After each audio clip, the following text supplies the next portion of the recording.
5 বছর পর আমার হাজবেন্ড আমার জন্য প্রিয় জিনিস কিনে আনলো। এনে মনে হচ্ছে কাঁচাটাই আমি খেয়ে ফেলি। মানে আমি খুশিতে আত্মহারা হয়ে গেছি। হ্যালো এভরিওয়ান, আসসালামু আলাইকুম। তো 5 বছর পর আমরা আবার আলহামদুলিল্লাহ পা কেনার আল্লাহ তাআলা তৌফিক দান করছে। তো আজকে পা কিনতে আসছে আপনাদের ভাইয়া। তো পাগুলো প্রসেসিং হচ্ছিল, তারপর বাসায় নিয়ে আসছে। তো যখন বাসায় নিয়ে আসছে সবকিছু যেহেতু আপনাদের সঙ্গে শেয়ার করে আমি খুশিতে এত পরিমাণে মানে খুশি হয়ে গেছি, তো আপনাদের সঙ্গে না শেয়ার করলে হয় বলেন?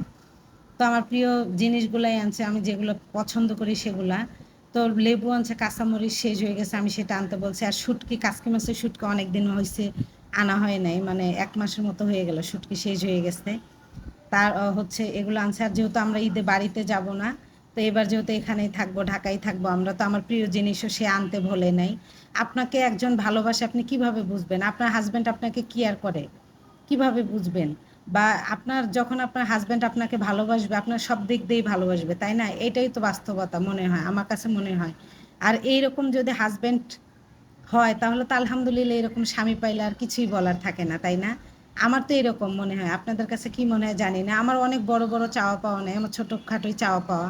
এগুলাতে আমি অনেক খুশি। তো 5 বছর, দীর্ঘ 5 বছর পর আমরা আলহামদুলিল্লাহ পা আনছি। তো আমার ছেলে পা দেখে দেখাচ্ছে, মানে ইশারায় যে এটাও কি পা। তো মনে হচ্ছে যে কাঁচাই আমি খেয়ে ফেলে, এরকম একটা আমি খুশি হয়ে গেছি। আর দেখেন কত সুন্দরভাবে পরিষ্কার করে দিছে পাগুলা, নেহারি আর কি যাকে বলে। তো এটা তো রান্না করা হয় না, রান্না করার পর বলে নেহারি। আমি এত খুশি হয়েছি, একটা সময় ছিল জানেন, আগে আমাদের 6 বছর আগে আমাদের পা রেগুলারই আনা হতো। রেগুলারই আনা হতো কেন আপনার রেগুলারই আনা হতো, আমিও পছন্দ করি ভীষণ, আপনাদের ভাইয়াও পছন্দ করে ভীষণ।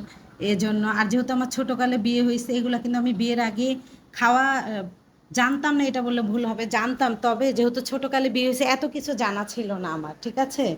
তো বিয়ের পর সব কিছু স্বামী আরও নিজে হাতে ধরে মানে শেখানো পড়ানো, যাকে বলে ওই যে শিখিয়ে পড়িয়ে নেয়, এরকম একটা কিছু।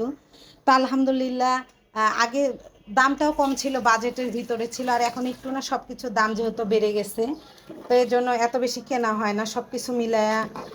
তবু আলহামদুলিল্লাহ বলবো, অনেক দিন পর আল্লাহ তাআলা আবার রিজিকের মালিক আল্লাহ, রিজিকে রাখলে কেউ সেটা নিতে পারে না, তাই না? এটা আমি মনে প্রাণে বিশ্বাস করি। তো কী কী আনছে সেটা আপনাদের সঙ্গে শেয়ার করতেছিলাম। আর ঈদের দিনের জন্য গরুর গোস্ত আনছে 1 কেজি। পা আনছে 4টা, এখানে 4টা পা আছে। আবার ভাববেন না যে এগুলা এনে এত খুশির কি আছে, না আমি এতটুকুই খুশি। ওই যে বলে না যে নিজের যা আছে, নিজের কুঁড়ে ঘর, এটাই আমি অনেক খুশি। অন্যের বিল্ডিং দেখে আমি কি করব? আমার হাজব্যান্ডের কুঁড়ে ঘর, এটাই আমার শান্তি, তাই না? তো গরুর গোস্তগুলো অনেক ভালো ছিল, বেশি ছিল না।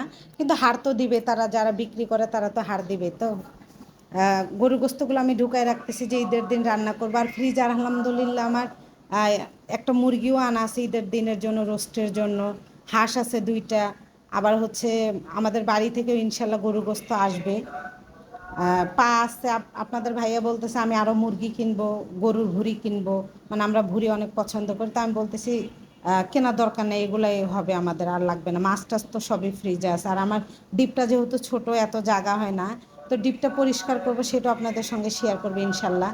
তো আমি পাগুলো 2 প্যাকেট করে রাখতেছিলাম, গনে গনে। তো পাগুলো আমি 2 প্যাকেট করে রাখছিলামও, আপনার মানে গনে গনে এইভাবে রাখতেছি যে কয় পিস কয় পিস। তো আপনাদের ভাইয়া বলতেছে যে পা আনছি তো আমি একবারে রান্না করবা, জাল হইতে হইতে আরও টেস্ট বেড়ে যায়। কিন্তু নেহারি যত জাল হবে তত কিন্তু টেস্ট বেড়ে যায়, তাই না? বলতেছে আমরা খেয়ে ফেলবো, রাখার কি আছে। তো আমি 2 প্যাকেট করেই রাখছি, থাক সমস্যা নাই, যে সে যেহেতু বলছে সব কিছু বের করে একবারেই রান্না করব, সমস্যা নাই। তো কে কোথায় থেকে ভিডিওটা দেখতেছেন অবশ্যই কমেন্টের মাধ্যমে জানাবেন। ভালো লেগে থাকলে লাইক কমেন্ট শেয়ার করবেন। আর যদি ভালো না লেগে থাকে, দেখতে দেখতে একদিন ভালো লাগা থেকে ভালোবাসা হয়ে যাবে ইনশাল্লাহ। আর যারা বাড়িতে যাচ্ছেন, গ্রামের বাড়িতে, সাবধানে যাবেন, একটু সময় লাগুক, কিন্তু তাড়াহুড়া করবেন না, করে নিজেদের সমস্যা ডেকে আনবেন না, আশা করছি।